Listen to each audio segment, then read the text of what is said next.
سورة ابراہیم آیت نمبر 1۔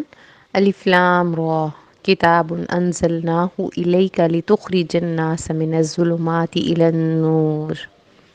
قرآن پاک کے نازل کرنے کا مقصد، جب اللہ تعالیٰ نے بنی نوع انسان کو بنایا، اس کو دنیا میں ایک امتحان گاہ کے طور پہ بھیجا اور اس کا ایک سلیبس دے دیا ساتھ۔ وہ کیا ہے؟ قرآن پاک۔ قرآن پاک قیامت تک کے لیے لوگوں کے لیے باعث ہدایت کتاب ہے۔ اس کے جو احکامات ہیں، اس کو فالو کرنے پر اللہ تعالیٰ فرماتے ہیں ظلمات سے اللہ نکالتا ہے اور نور کی طرف لے جاتا ہے۔ اب اس سے کیا مراد ہے؟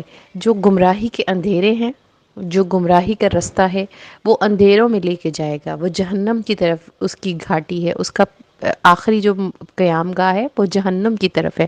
لیکن جو اس کتاب پر عمل کرے گا، اس کو پڑھے گا اور پھر اس کے لیے باعث نجات بن جائے گی یہ کتاب۔ لیکن آگے اللہ تعالیٰ نے فرمایا ربہم الی صراط العزیز الحمید، کہ یہ کتاب اللہ کے اذن کے ساتھ، یعنی کہ جس کے دل میں قرآن کو سیکھنے کا جذبہ ہوگا، اس کو سمجھنے کا، اس پر عمل کرنے کا اللہ تعالیٰ اس کو توفیق عطا فرمائے گا، تو اس کے لیے یہ رستہ آسان ہو جائے گا، روشنی والا رستہ ہو جائے گا۔ اور یہ رستہ کس نے بنایا؟ تعریف کیے گئے رب نے، جو بہت زبردست حکمت والا ہے۔ پھر اس کی ایک بہت اہم مثال دیتی ہوں میں، کہ جب نبی پاک صلی اللہ علیہ وآلہ وسلم کی بارہا کوشش تھی کہ ان کے چچا حضرت ابو طالب مسلمان ہو جائیں، لیکن اللہ کا اذن نہیں تھا، تو اللہ تعالیٰ نے ان کو اس کتاب کے ساتھ اور اپنے نبی بتیجے ہونے کے ساتھ بھی ہدایت سے نوازا نہیں تھا۔ تو یہ دعا کرنی چاہیے کہ اے اللہ ہمیں اپنی توفیق سے، اپنی رحمت سے صراط مستقیم پر چلا اور اس کتاب سے صحیح معنوں میں فیض یاب ہونے کی توفیق عطا۔ سورۃ ابراہیم آیت نمبر 2 اور 3 میں اللہ تعالیٰ فرماتے ہیں الذین یستحبون الحیات الدنیا علی الآخرہ، جو لوگ دنیاوی زندگی کو پسند کرتے ہیں اور آخرت کو بھلا بیٹھے ہیں۔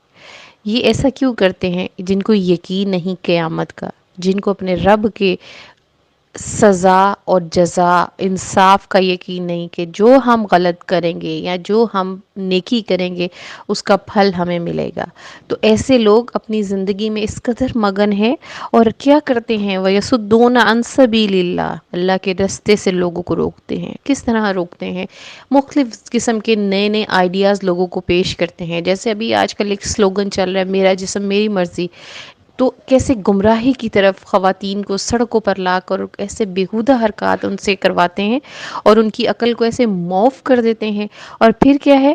وَيَبْغُونَ عِوَجًا، دین میں نئی چیزیں ایجاد کرتے ہیں، ٹیڑھا پن تلاش کرتے ہیں، لوگوں کو ایسے خوبصورت انداز میں دین کو دین سے بھٹکانے کے لیے ایسے الفاظ کا استعمال کرتے ہیں کہ ان کو غلط چیز بھی صحیح معلوم ہوتی ہے۔ تو ایسے لوگوں کے لیے اولئک فی ضلال بعید، یہ خود بھی صحیح رستے پر نہیں چلتے کیونکہ ان کو آخرت کا یقین نہیں، لوگوں کو بھی دور کے دین کے رستے سے دور لے جاتے ہیں، اور یہ خود بھی گمراہ ہیں، لوگوں کو بھی گمراہ کرتے ہیں۔ تو اللہ تعالیٰ فرماتے ہیں اللہ وہ ذات ہے جو زمین اور آسمان کا مالک ہے اور ان کو شکنجے میں جکڑنے پر بھی قادر ہے۔ جو لوگ اللہ کے حکموں کی نافرمانی کرتے ہیں اور دنیا کو پسند کرتے ہیں، ایسے لوگوں کے لیے ویل للکافرین من عذاب شدید۔ ویل ایک جہنم کی وادی کا نام ہے، اور عرب کے لوگ ویل کو یہ لفظ محاورتاً بولتے ہیں کہ جو شخص برباد ہو جائے نا، جیسے ہم اپنی لینگویج میں بولتے ہیں بیڑا غرق ہو گیا اس کا، تو ایسے اس بات کو سمجھے کہ جس کا سب کچھ برباد ہو جائے گا۔ تو وہ لوگ قیامت والے دن ایسے ہوں گے جو دنیاوی زندگی پر آخرت کی زندگی کو بھلا بیٹھے ہیں اور فوقیت دیتے ہیں، محبت کرتے ہیں دنیا سے۔ تو ایسے لوگوں کے لیے بربادی کے علاوہ اور کچھ نہیں ہے۔ سورۃ ابراہیم آیت نمبر 6۔ وَإِذْ تَأَذَّنَ رَبُّكُمْ لَئِن شَكَرْتُمْ لَأَزِيدَنَّكُمْ لَئِن كَفَرْتُمْ إِنَّ عَذَابِي لَشَدِيدٌ۔ اب اس آیت کا آگے اور پیچھے والی آیات کو دیکھیں تو مخاطب یہاں پر حضرت موسیٰ کی قوم یعنی بنی اسرائیل ہے، لیکن اب موجودہ دور میں اللہ تعالیٰ قرآن پاک ایک یونیورسل بک ہے، تو سب انسانوں سے مخاطب ہو کر اللہ تعالیٰ فرما رہے ہیں کہ جو بھی شکر گزاری کرے گا اللہ تعالیٰ اس اجر پر، شکر کرنے پر اس کی نعمتوں میں اضافہ کر دے گا۔ اب نعمت کی شکر گزاری کیا ہے؟ سب سے پہلی بات کہ اس کی قدردانی، کہ اس نعمت کو یا جو بھی اللہ تعالیٰ نے اس کی زندگی میں سہولیات میسر کی ہیں وہ اللہ کی عطا ہے. تو کوئی بھی نعمت ملے تو اس پہ سب سے پہلے الحمدللہ ان الفاظ کا استعمال کریں. پھر اس کے بعد کوئی آپ کو آپ کی کسی نعمت پر مبارکباد دے تو اس کو اپنی نعمت اپنی محنت نہ گردانیں. اس نعمت کو کہیں ھذا من فضل ربی، کہ یہ اللہ کی طرف سے مجھ پر خاص عطا ہے.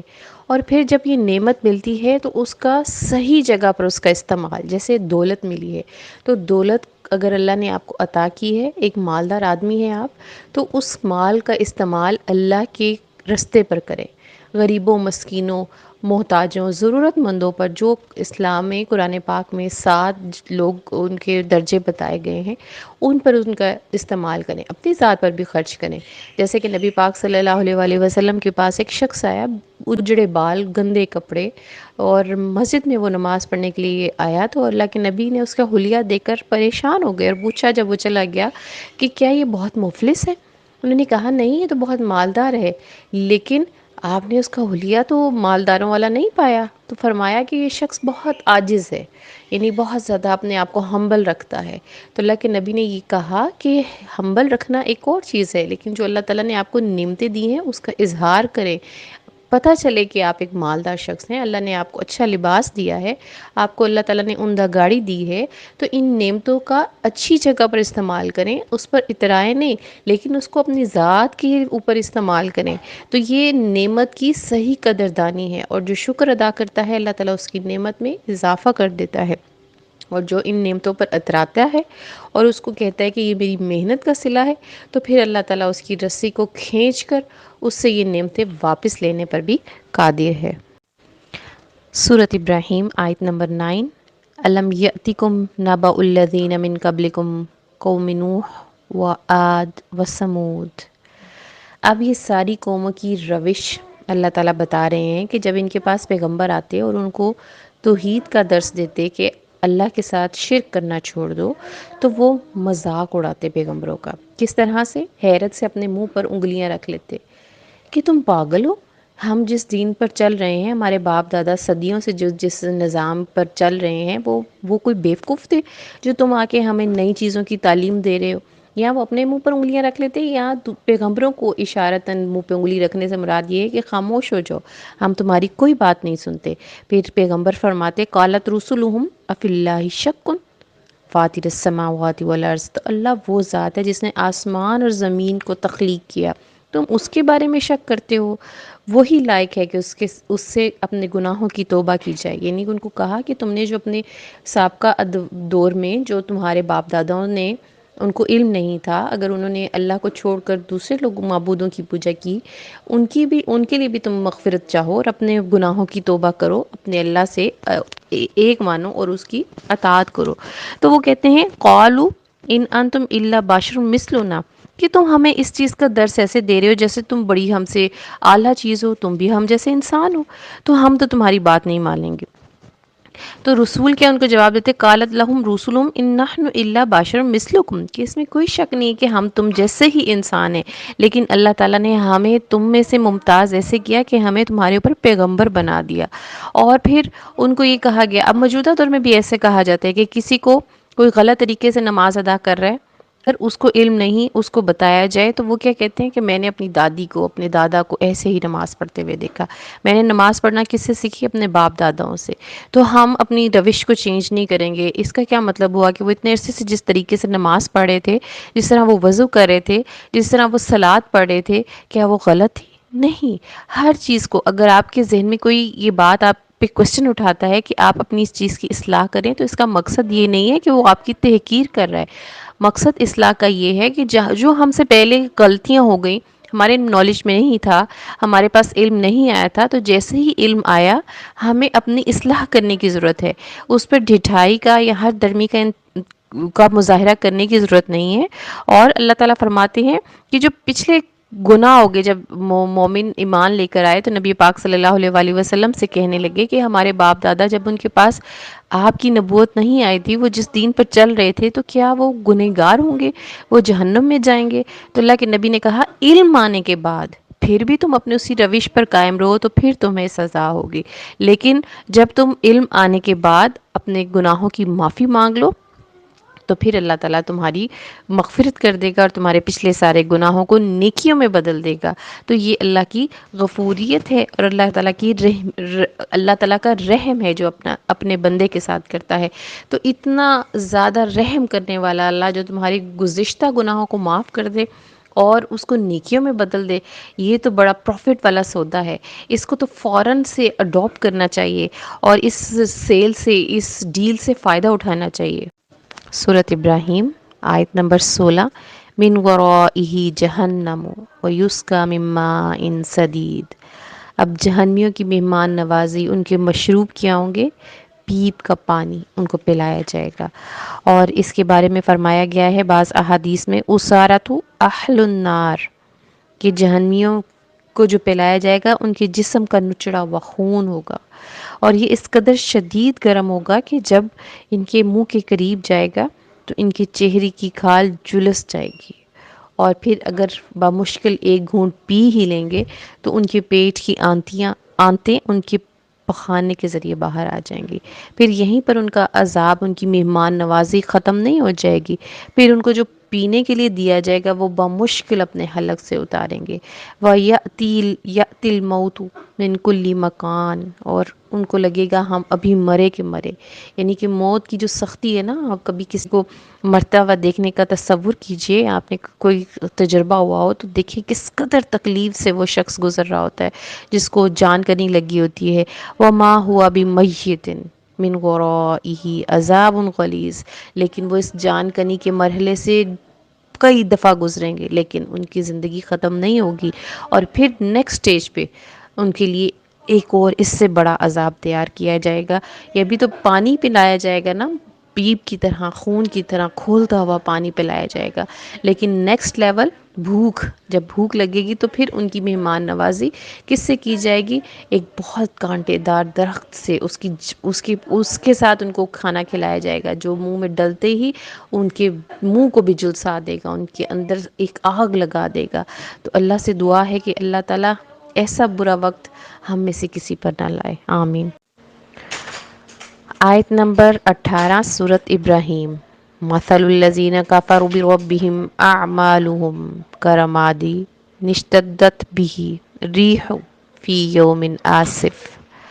اب جن لوگوں نے اللہ کی حکموں کی نافرمانی کی، کفر کیا، اب ان کے اعمال کا ذکر کیا جا رہا ہے کہ جو نیک عمل انہوں نے کیے ہوں گے، جو اللہ کے ساتھ شریک ٹھہراتے ہیں، جیسے ہندو، عیسائی، نصرانی، یہ سب لوگ جو ہیں، ان کے نیک عملوں کا کیا رزلٹ ملے گا؟ ان کا رزلٹ کیسے ہوگا؟ قیامت والے دن ان کے عملوں کو، جیسے ایک لکڑی ہے نا، آپ نے بڑی خوبصورت گھر لکڑی کا بنایا اور سمجھ لیا کہ یہ میرے لیے میری آخری زندگی تک بڑا بہترین چلے گا، لیکن اچانک اس کو آگ لگ جائے تو وہ کیا ہوگا؟ خاک، راکھ کا ڈھیر، اور تیز آندھی آئے گی اور اس خاک کو اڑا کر لے جائے گی۔ تو جو لوگ اللہ کے ساتھ کفر کرتے ہیں لیکن اس کے ساتھ کچھ نیک اعمال، چیریٹی والے کام، اپنے عزیز و اقارب سے حسن سلوک، تو ان کے اعمال بھی راکھ کی طرح، ان کے نیک عملوں کو جیسے سمجھے آگ لگ گئی اور وہ راکھ کی طرح اڑا دیے جائیں گے۔ اور اس کے ساتھ ساتھ وہ لوگ جو اپنے نیکیاں کرتے ہیں، مسلمان بھی ہیں، اللہ کے ساتھ کفر نہیں کرتے، لیکن اپنے نیکیوں کو ریاکاری میں اڑا دیتے ہیں اور لوگوں کے اوپر احسان جتلا کر اپنی نیکیوں کو ضائع کر دیتے ہیں۔ اللہ تعالیٰ فرماتے ہیں لا یبطلوا صدقاتکم بالمن، اپنی نیکیوں کو، اپنے صدقات کو لوگوں پر احسان جتلا کر ضائع نہ کرو۔ پھر فرماتے ہیں اللہ تعالیٰ لا یقدرون مما کسبوا علی شیء ذلک هو الضلال البعید، کہ یہ جو عمل ان کی بڑی خوش فہمی تھی کہ جو ہم عمل کر رہے ہیں بڑے اچھے عمل کر رہے ہیں اور یہ ہمارے لیے نجات کے لیے کافی ہیں، تو اللہ تعالیٰ فرماتے ہیں کہ یہ ان کی عقل کا دھوکہ ہے۔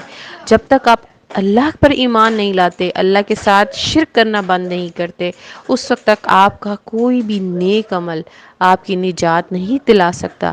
اللہ پر ایمان لانے کے بعد کیے گئے عمل جو ہیں وہ آپ کو باعث نجات بنیں گے۔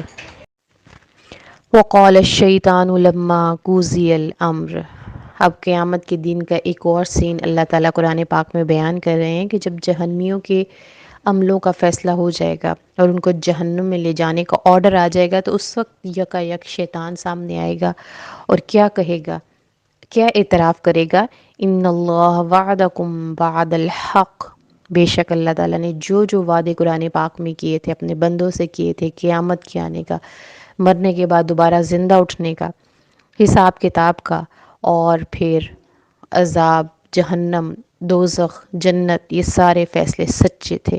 وَوَعْدَكُمْ فَاخْتَلَفْتُمْ، تو پھر وہ تم لوگوں نے اس بات کو نہیں مانا اور تم میری طرف آ گئے، میرا تو تمہارے اوپر کوئی دباؤ نہیں تھا، میں کوئی زبردستی، یعنی اب دیکھیے صاف مکر جائے گا کہ میں نے کوئی زبردستی نہیں کی تمہارے ساتھ، تمہارے پاس عقل تھی، تمہارے پاس شعور تھا، تم نہ مانتے میری بات کو۔ اب اگر جہنم میں جا رہے ہو تو مجھے بلیم مت کرو کہ تمہاری وجہ سے ہم جہنم میں جا رہے ہیں، تم نے ہمیں غلط رستے کی طرف اکسایا، تمہارے پاس اپنی عقل تھی، تمہارے پاس قرآن پاک موجود تھا، تمہارے پاس پیغمبر آئے، تمہارے پاس ساری چیزیں، ساری دلیلیں موجود تھیں، لیکن اس کے باوجود تم نے میرے باتوں پر عمل کیا اور میری طرف، میرے رستے پر چلے، تو اب میرا بھی کوئی قصور نہیں ہے، تم اپنے کیے کی سزا بھگت رہے ہو، تم مجھے بلیم نہیں دے سکتے، بے شک تم اپنے گناہوں کے خود ذمہ دار ہو۔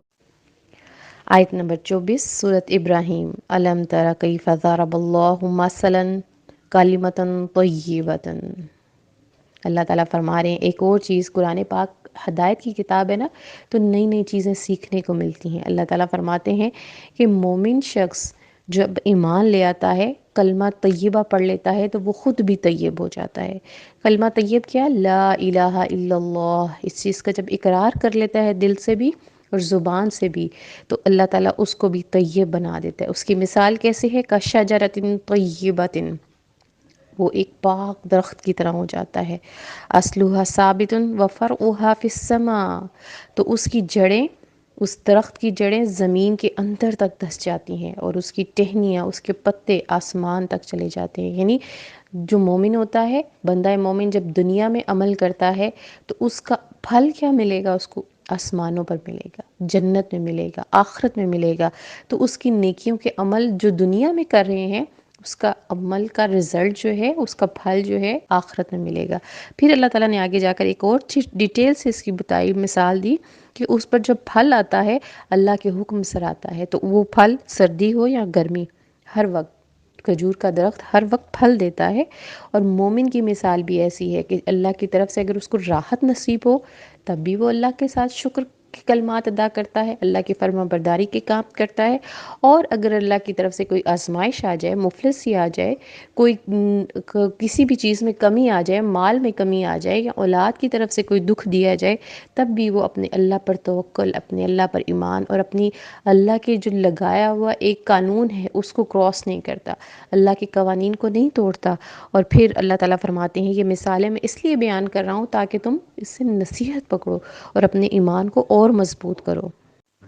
مثل کلمۃ خبیثۃ کشجرۃ خبیثۃ، اب یہاں پر اللہ تعالیٰ آیت نمبر 26 سورۃ ابراہیم میں بتا رہے ہیں کہ جو لوگ کفر کے ساتھ جی رہے ہیں، جو شیطانی حملوں سے اپنے آپ کو نہیں بچا پاتے، ان کا نفس پر کنٹرول نہیں ہے، ان کی مثال ایک ایسے گندے درخت کی جیسی ہے جو کانٹوں سے بھرا ہوا ہے اور اس کو ذرا سی تیز آندھی آئے گی تو ان کو اکھاڑ دے گی۔ مطلب جب بھی ان پر، جب ایمان کی کمزوری ہے نا، کوئی بھی شیطانی حملہ ان پر فوراً اٹیک کر دے گا اور اپنے رستے سے وہ بھٹک جائیں گے اور شیطان کے شکنجے میں جکڑے جائیں گے۔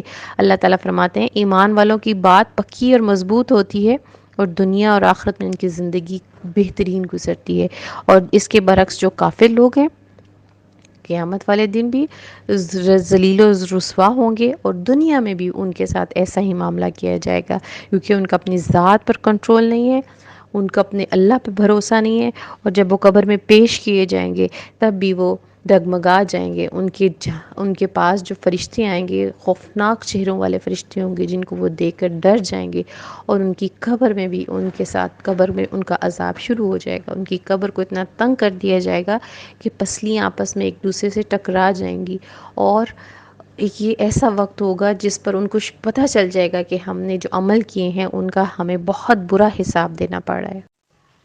سورۃ ابراہیم آیت نمبر 21۔ وبرزوا لله جميعا فقال الضعفاء للذين استكبروا إنا كنا لكم تبعا فهل أنتم مغنون أن من عذاب الله من شيء۔ اب اس آیت میں اللہ تعالیٰ فرماتے ہیں ایک نقشہ کھینچا گیا قیامت کے دن کا۔ قیامت کے دن قبروں میں سے جب مردے نکالے جائیں گے، مشرک نکالے جائیں گے، کافر نکالے جائیں گے، اللہ کے سامنے کھڑے کیے جائیں گے۔ فقال الضعفاء، تو کمزور لوگ سوال کریں گے، پوچھیں گے تکبر کرنے والوں سے، یعنی دنیا میں جو لوگ کمزور تھے عقل کے لحاظ سے، اپنے شعور کے لحاظ سے، اندھی تقلید کرتے تھے پیروں فقیروں کی، شیطانی حملوں کی، تو وہ اب متکبر لوگ تھے نا۔ ایسے لوگ، کبھی آپ کو کسی درگاہ پہ جانے کا اتفاق ہو یا کہیں کوئی جھلک نہ دیکھی ہو، تو اس کے جو باہر کھڑے ہوتے ہیں وہ بھی بڑے چوکیدار بن کر کھڑے ہوتے ہیں، کسی بندے کو اندر نہیں جانے دیتے، تو وہ متکبر لوگ ہو جاتے ہیں۔ اور وہ عام لوگوں کو جو ان کے پاس دعا کے لیے آتے ہیں یا اپنی حاجات پوری کروانے کے لیے آتے ہیں، تو ان کو ایک حقیر سی مخلوق سمجھ کے ان کا مذاق اڑاتے ہیں۔ تو اب قیامت کے دن کیا کیا جائے گا؟ جب یہ لوگ روبرو ہوں گے اللہ تعالیٰ کے اور آپس میں ایک دوسرے کو دیکھیں گے، تو سب ان سے سوال کریں گے کہ ہم تمہارے پیروکار تھے، تمہارے رستے پر چلنے والے تھے، اب جو عذاب آیا ہے اس عذاب کو ہم سے ہٹا کر دکھاؤ، کیونکہ تم دنیا میں ہمارے اوپر تھے، ہمیں لیڈ کر رہے تھے، ہم تمہیں فالو کر رہے تھے، تو اب جب ہم نے تمہاری پیروی کی تو تم ہمیں اس عذاب سے بچا لو اللہ کے۔ تو وہ کہیں گے قالوا لو ہدان اللہ لہدیناکم، تو وہ کہیں گے ہم خود بھٹکے ہوئے تھے، اور اگر ہمیں ہدایت ہوتی تو ہم تمہیں بھی ہدایت دے دیتے۔ تو پھر وہ کہیں گے اب کیا کریں ہم؟ تو پھر وہ سوچتے ہیں کہ جنت میں جو لوگ تھے وہ تو صبر کرتے تھے، اب ہم ایسا کرتے ہیں کہ ہم ایک رستہ سلوشن نکالتے ہیں کہ ہم بھی صبر کرتے ہیں، تو ہو سکتا ہے اللہ تعالیٰ ہم سے یہ عذاب ہٹا لے اور ہمیں بھی جنت میں لے جائے۔ لیکن یہ ان کی خام خیالی ہے۔ جب وہ اس پر صبر کریں گے، چیخ و پکار کرنے کے بعد اپنی تکلیف پر، اپنے عذاب پر صبر کریں گے، صبر کرنا بے حد تکلیف دہ عمل ہوگا ان کے لیے، خاموش رہنا، لیکن کچھ دیر کے بعد ان کا صبر کا پیمانہ لبریز ہو جائے گا، تو پھر وہ چیخ و پکار شروع کر دیں گے، تو ان کے لیے بچنے کا کوئی بھی ٹھکانہ نہیں ہوگا۔ وَأُدْخِلَ الَّذِينَ آمَنُوا وَعَمِلُوا الصَّالِحَاتِ، سورۃ ابراہیم آیت نمبر 24 میں اللہ تعالیٰ قیامت کے دن کا ایک اور خوبصورت منظر پیش کر رہے ہیں کہ جو لوگ ایمان لانے کے بعد صالح عمل کریں گے ان کے لیے باغات ہیں، نہریں جاری ہیں، دودھ، شراب، شہد اور نہ جانے کس کس قسم کے انواع و اقسام کے پھل اور سہولتیں وہاں پر میسر کی جائیں گی، اور پھر وہاں پر ان کا مقام خالدین فیہا بإذن ربہم، اپنے رب کے حکم سے ان کو اعلیٰ مقام دیا جائے گا، اور یہ مقام، یہ گھر، یہ ریسٹورنٹ یا جو عالی شان بلڈنگز جو ان کو عطا کی جائیں گی دائمی ہوں گی، اپنے رب کے حکم کی وجہ سے وہ اس بلڈنگ کے مالک ہوں گے۔ اور پھر اس بلڈنگز میں، ان محلات میں، ان کیسلز میں جب وہ رہیں گے تو پھر ان کے لیے کیا ہوگا؟ تحیتہم فیہا سلام، کہ اس کے جو دربان ہوں گے، جو اس کے دروازے پر چوکیدار کھڑے ہوں گے، ان کو سلامتی کے تحفے دیں گے۔ سلامتی مطلب ہر چیز سے جب ہم پرامن ہو جاتے ہیں نا، ہر ٹینشن فری لائف ایسی ہوگی جیسے کوئی زندگی میں کوئی پریشانی نہیں، کوئی دھوپ چھاؤں کی کوئی دکھ سکھ نہیں، کوئی غم نہیں، کوئی اولاد کا دکھ نہیں، کوئی بہن بھائیوں کا دکھ نہیں، کہ ہر طرف سے سکون ہی سکون ہوگا۔ تو یہ اللہ تعالیٰ کا جنت والوں کے لیے اور نیک عمل کرنے والوں کے لیے، اللہ پر ایمان لانے والوں کے لیے، شیطان کے رستے سے اپنے آپ کو بچا کر چلنے والوں کے لیے انعامات کا ذکر ہے۔ اللہ سے دعا ہے کہ اللہ مجھے اور میرے سارے سننے والوں کو اس خوبصورت جنت کا منظر دکھائے اور ہمیں اس کا مالک بنائے۔ قُل لِعِبَادِيَ الَّذِينَ آمَنُوا، اب اللہ تعالیٰ کی محبت دیکھیں اپنے بندے کے ساتھ، کہ جیسے ایک ٹیچر پیپر کی تیاری کروانے کے لیے اہم سوال بتاتا ہے نا کہ یہ سوال پیپر میں آ جانے ہیں اور تم ان پر عمل کرو گے، یہ یاد کر لو گے تو تم پاس ہو جاؤ گے اچھے نمبروں سے۔ اب اللہ اپنے بندے سے محبت کرتا ہے، اور پیپر دیکھیے، پیپر کی تیاری کے لیے ہمیں کیا فرما رہے ہیں؟ آمنو، ایمان لے آؤ، وَيُقِيمُ الصَّلَاةَ، نماز قائم کرو۔ اس میں فرضی نمازیں بھی آتی ہیں، اس میں نفلی نمازیں بھی آتی ہیں، اس میں تہجد بھی آتا ہے کہ اللہ کو یاد کرو پھر اس کے بعد کیا کرو، وَيُنْفِقُوا مِمَّا رَزَقْنَاهُمْ سِرًّا وَعَلَانِيَةً۔ پھر اللہ تعالیٰ نے ایک اور امپورٹنٹ سوال ہمیں بتا دیا امتحان میں کامیابی کے لیے، رزلٹ ڈے پر آپ کو جب انعامات سے نوازا جائے گا تو اس وقت کے لیے آپ نے کیا کرنا ہے، اللہ کی راہ میں خرچ کرو۔ جو رزق تمہیں اللہ نے دیا ہے اس کو خرچ کرو، چھپ کر بھی اور اعلانیہ بھی۔ کسی جگہ پر اعلان کر کے خرچ کرنا پڑتا ہے تاکہ دوسرے لوگ اس سے موٹیویشن حاصل کریں اور آپ کے پیچھے چل کر وہ بھی دین کے رستے پر خرچ کرنے کی روش اپنائیں۔ اور پھر کس جگہ پر کسی انسان کے نامہ، اب کسی انسان کی پردہ پوشی کرنے کے لیے، اس کے مشکل وقت کو آسان بنانے کے لیے کبھی چھپ کر بھی خرچ کرو۔ من قبل ان یاتی یوم لا بیع فیہ ولا خلال، اللہ تعالیٰ فرماتے ہیں اس دن کے آنے سے پہلے پہلے یہ عمل کر لو۔ یعنی اللہ تعالیٰ نے ایک طرح سے پیپر آؤٹ کر دیا ہمارے لیے کہ یہ تم قیامت کا دن ہے، جس دن رزلٹ ڈے ہے، اس کے آنے سے پہلے پہلے یہ کام کر لو۔ اس کے آنے کے بعد کسی قسم کی دوستی محبت، کوئی دنیاوی رسم و رواج یا کسی قسم کا لالچ، دھوکہ، رشوت، کوئی کام نہیں آئے گی۔ یہ عمل کر لو تو تم پاس ہو جاؤ گے، اور تمہیں امتحان میں جب تم پاس ہو گئے تو تمہارا رزلٹ تمہارے ہاتھوں میں اچھے نمبروں سے تمہیں دے دیا جائے گا، تو تمہارے لیے جنت کے دروازے کھول دیے جائیں گے۔ اللہ الذی خلق السماوات والارض وانزل من السماء ماء فاخرج به من الثمرات رزقا لکم۔ اب اللہ تعالیٰ اپنی نعمتیں بندوں کو گنا رہے ہیں کہ اللہ نے تمہارے لیے آسمان اور زمین کو پیدا کیا، پھر آسمان سے تمہارے لیے بارش نازل کی۔ یہ بارش جب زمین پر پیدا پڑتی ہے تو اس سے تمہارے لیے پھل اگتا ہے، اناج اگتا ہے، اور تم اس کو کھاتے بھی ہو اور ذریعہ معاش بھی بناتے ہو۔ پھر اللہ تعالیٰ فرماتے ہیں کہ جب یہ پانی اکٹھا ہو جاتا ہے چشموں کی صورت میں، نہروں کی صورت میں، تو تم ان میں اپنی کشتیاں دوڑاتے ہو، اپنی منازل طے کرتے ہو۔ اور یہ ساری چیزیں اللہ تعالیٰ نے اپنے انسان سے محبت کی وجہ سے، اس کی آسانی کے لیے پیدا کی۔ پھر یہی نہیں، اللہ تعالیٰ نے تمہارے لیے سورج کو بنایا، جو سورج تمہارے دن کو اجالے میں اجالا دیتا ہے اور تمہاری فصلوں کو پکنے میں تمہارے لیے مددگار ثابت ہوتا ہے۔ تمہاری دن کو روشن اس لیے کرتا ہے کہ تم آسانی سے اپنے کام نپٹا سکو۔ پھر رات کو تمہارے لیے اللہ تعالیٰ نے بنا دیا تاکہ تم اپنے دن بھر کی تھکان کو اتار سکو، اور رات کو تمہارے لیے باعث سکون بنا دیا۔ اور پھر اللہ تعالیٰ نے فرمایا کہ کچھ نعمتیں یہ تو میں نے تمہیں گنا دی، وَآتَاكُم مِّن كُلِّ مَا سَأَلْتُمُوهُ إِن تَعُدُّوا نِعْمَتَ اللَّهِ لَا تُحْصُوهَا إِنَّ الْإِنسَانَ لَظَلُومٌ كَفَّارٌ۔ اللہ تعالیٰ فرماتے ہیں کہ جو میں نے تمہیں جس جسم میں ہزاروں نعمتیں عطا کی، بن مانگے چیزیں عطا کی، بن خواہش کے تمہیں چیزیں عطا کی۔ دیکھیے ہمارے جسم میں کتنی نعمتیں ہیں، 360 جوڑ اور کتنے آرگنز کام کر رہے ہیں۔ یہ ساری اللہ تعالیٰ کی نعمتیں جو ہم نے، جس کے لیے نہ ہم نے دعا کی نہ خواہش کی، جب دنیا میں آئے تو اللہ تعالیٰ نے یہ ساری نعمتیں انسان کی ضرورت کے لیے اس کے ساتھ وابستہ کر دیں۔ اور یہ وہ نعمتیں ہیں اللہ کی، یہ وہ احسان ہیں جن کو ہم گننا چاہیں تو نہیں گن سکتے۔ حضرت داؤد علیہ السلام نے اللہ تعالیٰ سے کہا، اے اللہ میں تیرا شکر کس طرح سے ادا کروں، جب کہ شکر بجا لائے خود تیری طرف مجھ سے ایک نعمت ہے۔ یعنی کہ شکر کرنا بھی، اگر ہم اللہ کا شکر ادا کرتے ہیں تو شکر کرنا بھی اللہ تعالیٰ کی ایک نعمت ہے کہ ہم اللہ کی نعمتوں کا اعتراف کرتے ہیں۔ تو اللہ تعالیٰ نے حضرت داؤد کو کیا فرمایا، اے داؤد اب تو نے میرا شکر ادا کر دیا جب تم نے یہ اعتراف کیا کہ اللہ نے تمہیں اتنی نعمتوں سے نوازا، اور تم نے یہ کہہ دیا کہ میں اللہ کا شکر ادا کرنے سے قاصر ہوں۔ تو انسان ذرا سی تکلیف پر اللہ تعالیٰ کی ناشکری کرنے لگ جاتا ہے، لیکن اللہ تعالیٰ نے بن مانگے انسان کو اتنا کچھ عطا کیا کہ ہم ان کو گننا چاہیں، اس کا شکر ادا کرنا چاہیں تو بھی نہیں کر سکتے۔ لیکن اپنی نعمتوں پر ہمیں ہر حال میں شکر گزار ہونا چاہیے۔